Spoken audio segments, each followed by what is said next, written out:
Welcome to my channel Siri vlogs. ఈరోజైతే cut work blouse అండి. ఇది ప్రిన్స్ కట్ వచ్చింది. కట్ వర్క్ అంటే ఫ్రంట్ బ్యాక్ నెక్స్ట్కి కట్ వర్క్ అండ్ హ్యాండ్స్కి కూడా కట్ వర్క్ అనమాట. ఫ్రంట్ ఏమో 5.5 ఇంచెస్ డీప్, నెక్ నార్మల్గా రౌండ్ అనమాట. దానికి కట్ వర్క్ ఇచ్చాము మనము. ఇలా ప్లెయిన్గా వచ్చిన బ్లౌజెస్ ఏంటంటే అంటే బార్డర్స్ మొత్తం అంతా కూడా కాంట్రాస్ట్ లేకుండా సేమ్ కలర్‌లో వచ్చిన బ్లౌజెస్ అన్నీ కూడా కట్ వర్క్ కుట్టుకుంటే బెటర్ అండి. ఎందుకంటే నీట్ ఫినిషింగ్‌తో మనకొక మంచి లుక్ అనేది క్రియేట్ అవుతుందనమాట. కొంతమంది కస్టమర్స్‌కి వాళ్ళకి తెలీదు. మనల్నే అడుగుతారు సజెస్ట్ చేయమని. అంటే దేనికి ఏ మోడల్ బావుంటుంది అని. అలాంటి వాళ్ళకి మనము శారీని బట్టి మోడల్స్ అనేవి చెప్పొచ్చండి. ఇలా కంప్లీట్‌గా ఒకటే కలర్ శారీ అండ్ బ్లౌజ్ కూడా రన్నింగ్‌లో వచ్చినప్పుడు, మనం ఇలా కట్ వర్క్ ఇవ్వడం వల్ల ఏంటంటే, మంచి లుక్ అనేది కనిపిస్తది శారీ. ఇప్పుడు ఆపోజిట్ కలర్ బ్లౌజ్ కానీ, లేదు అంటే శారీ కానీ ఉన్నప్పుడు, మనం వేరే మోడల్స్ వేసినా నీట్‌గా కనిపిస్తది. ఇప్పుడు లేసెస్ అంటే పెద్దగా ఎవరు యూజ్ చేయట్లేదు. లేస్ వర్క్ అంతా కూడా బాగా ఓల్డ్ అయిపోయింది కదా! కట్ వర్క్ కుట్టడము పెద్ద కష్టమేం కాదు. కాకపోతే ఏంటంటే కరెక్ట్‌గా అది తిప్పడం ఇంకా ఆ కటింగ్‌లోనే ఉంటది. కొంచెం ఏమాత్రం మనం డిఫరెన్స్ చేసినా ఆ కట్స్ అనేవి నీట్‌గా తిరగవు. అప్పుడు ఏంటంటే కుట్టేటప్పుడు చాలా ఇబ్బంది పడాల్సొస్తదనమాట. నేను పెట్టాను కదా! ఫస్ట్ క్లాత్ పెట్టిన తర్వాత సెంటర్‌కి ఒక కుట్టు పెట్టుకొని, మధ్య నుంచి స్టార్ట్ చేయండి. మధ్య నుంచి స్టార్ట్ చేస్తే ఏంటంటే మనకు అటు ఇటు జరగకుండా క్యాన్వాస్ అనేది కరెక్ట్‌గా ఉండిపోతదనమాట. ఇంకొక విషయం అండి, క్యాన్వాస్ కూడా పేపర్ క్యాన్వాస్ కాకుండా క్లాత్‌ది ఉంటుంది. అది యూజ్ చేయడం వల్ల ఏంటంటే బ్లౌజ్ లైఫ్ అనేది ఉంటదనమాట.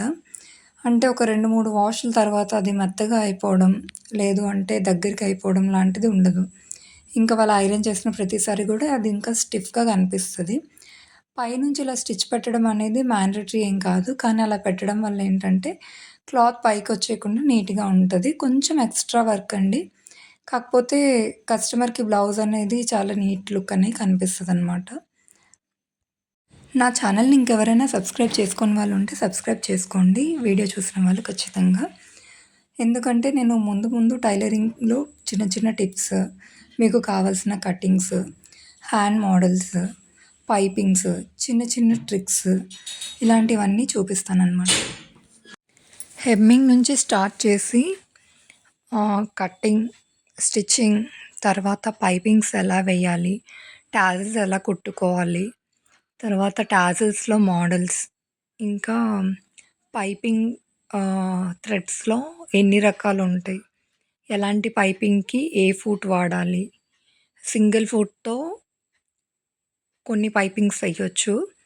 నార్మల్ మనము మిషన్‌కి కుట్టుకునే పాదంతోనే కొన్ని పైపింగ్స్ అయితే వేసుకోవచ్చనమాట ఈజీగా. వాటిని కూడా నేను చూపిస్తాననమాట. అవన్నీ ఒక క్లాసెస్‌లా డివైడ్ చేసి పైపింగ్స్ అన్నీ ఒకరోజు క్లాస్, తర్వాత హెమ్మింగ్ ఒకరోజు, హుక్స్‌లు ఎలా నీట్‌గా కుట్టుకోవాలి. కుడతారు, అందరూ కుడతారు. కానీ అవేంటంటే ఒక 2, 3 సార్లు పెట్టేసరికి ఊడిపోవడం, లేదు అంటే లూజ్ అయిపోవడం ఉంటది. అలా అవ్వకుండా ఉండేలా నీట్‌గా చూపిస్తాననమాట. ప్రిన్సెస్ కట్ కుట్టేటప్పుడు కొంచెం బాడీ పార్ట్ పైది కింద పార్ట్‌ని వదులుతూ పై పార్ట్‌ని కొంచెం లాగుతూ ఎక్కిస్తే ఏంటంటే కరెక్ట్‌గా నీట్‌గా తిరిగిపోతదండి. చూసారు కదా నేను ఎలా ఎక్కిచ్చానో బాడీ పైన. అలా కొంచెం లాగడం అంటే పట్టి లాగేయకండి. కొంచెం జస్ట్ అలా చిన్న మూమెంట్ పైకిస్తూ పై పార్ట్‌ననమాట లాగుతూ ఎక్కించేసేయాలి. చూడండి నేనైతే బెల్ట్ కూడా తిప్పేస్తున్నాననమాట. Hip belt. ఎప్పుడు కూడా ఎక్స్‌ట్రా క్లాత్ ఉంచేసి వెనక్కి తిప్పడం చేయకండి.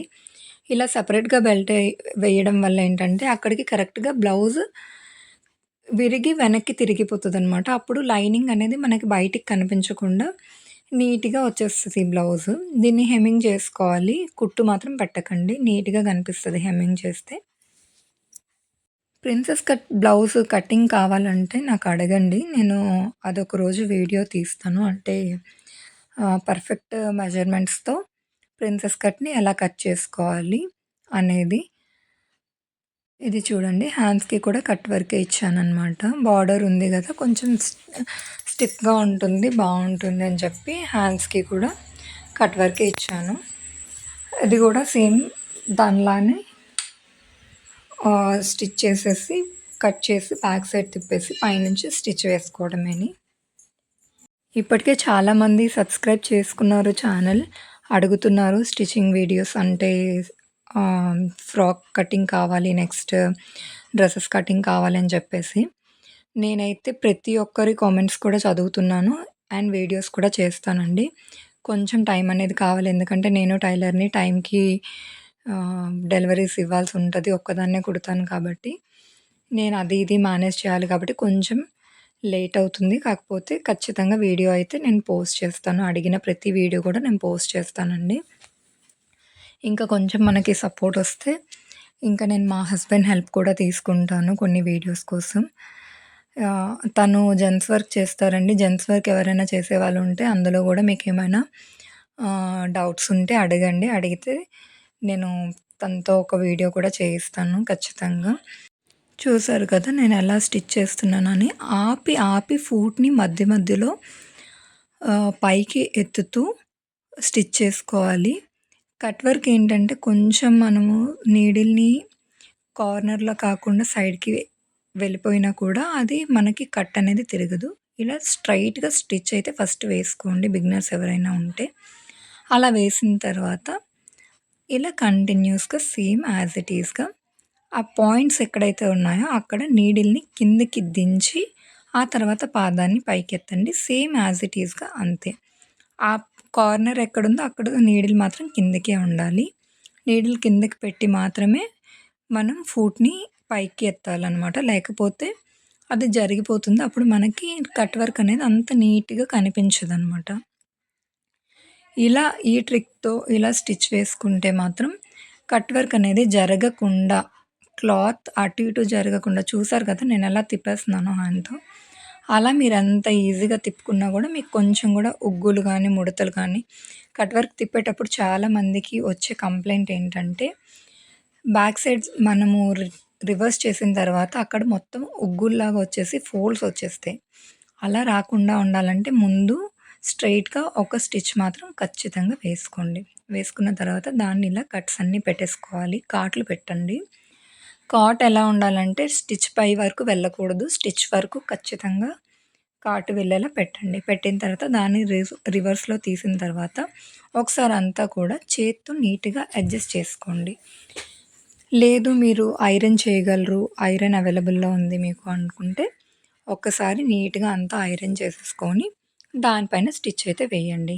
నేనైతే నాకు అలవాటయిపోయింది కాబట్టి ఐరన్ అయితే ఏం చేయలేదు.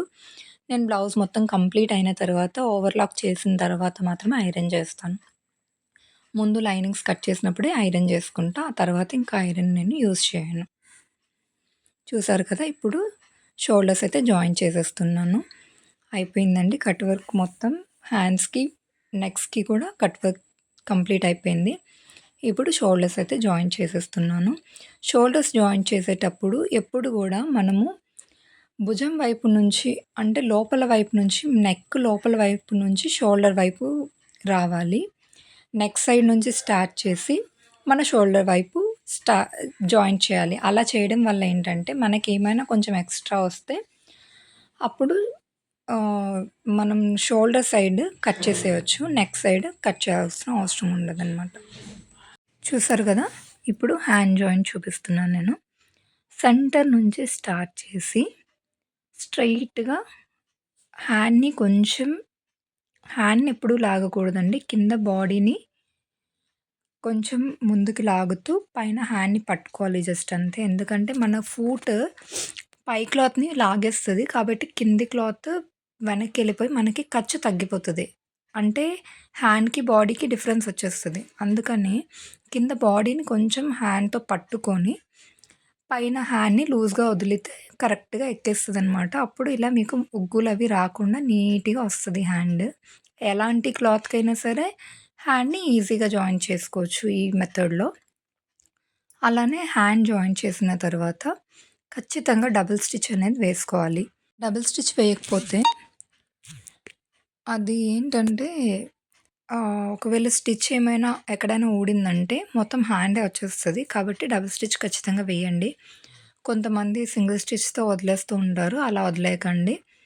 మీరు నేర్చుకునే వాళ్ళైనా సరే, కుడుతున్నాం కదా! ఎలానో ఒకలా అనే కాకుండా రోజుకి ఒక్కటి కుట్టినా సరే నీట్‌గా కుట్టడానికి ఫస్ట్ ట్రై చేయండి. అంటే ఒకే ప్రొసీజర్‌లో వెళ్ళండి. ఒకరోజు ఫ్రంట్ పార్ట్ ఫస్ట్ రెడీ చేయడం, తర్వాత బ్యాక్ పార్ట్ అలా కాకుండా ఒకే ప్రొసీజర్‌లో అంటే ఫస్ట్ ఫ్రంట్స్ జాయిన్ చేయడము, అంటే లైనింగ్, తర్వాత బ్యాక్ జాయిన్ చేసుకోవడం, హ్యాండ్స్ జాయిన్ చేసుకోవడం అలా ఒక ఫండమెంటల్‌లా మీరు పెట్టుకొని చేస్తే కుట్టడానికి మీకు కూడా చాలా ఈజీగా వచ్చేస్తదనమాట. అంటే దేని తర్వాత ఏంటి అని వెతుక్కునే టైం వేస్ట్ అవ్వదు మిషన్ దగ్గర. ఇలా చేయడం వల్ల చాలా ఈజీగా కుట్టొచ్చు. సైడ్ జాయింట్స్ చూడండి. సైడ్ జాయింట్స్ చాలామంది అడుగుతున్నారు. సైడ్ జాయింట్స్ ఎక్కువ తక్కువ వస్తున్నాయి. అడ్జస్ట్ చేయలేకపోతున్నాం అని జెప్పేసి. చూడండి సైడ్ జాయింట్స్ ఇలా కనుక మీరు అడ్జస్ట్ చేసుకుంటూ ఫస్ట్ హ్యాండ్ జాయిన్ చేసినప్పుడు అండర్ ఆర్మ్ దగ్గరకొచ్చేసరికి నీడిల్‌ని దించి, ఫూట్‌ని ఎత్తి, అక్కడి నుంచి బాడీకి స్ట్రెయిట్‌గా స్టిచ్ అనేది వేయాలి. అలా వేస్తే బాడీ, హ్యాండ్ కరెక్ట్‌గా మనకి అండర్ ఆర్మ్ దగ్గర అనేది ప్లస్‌లా వస్తుందనమాట.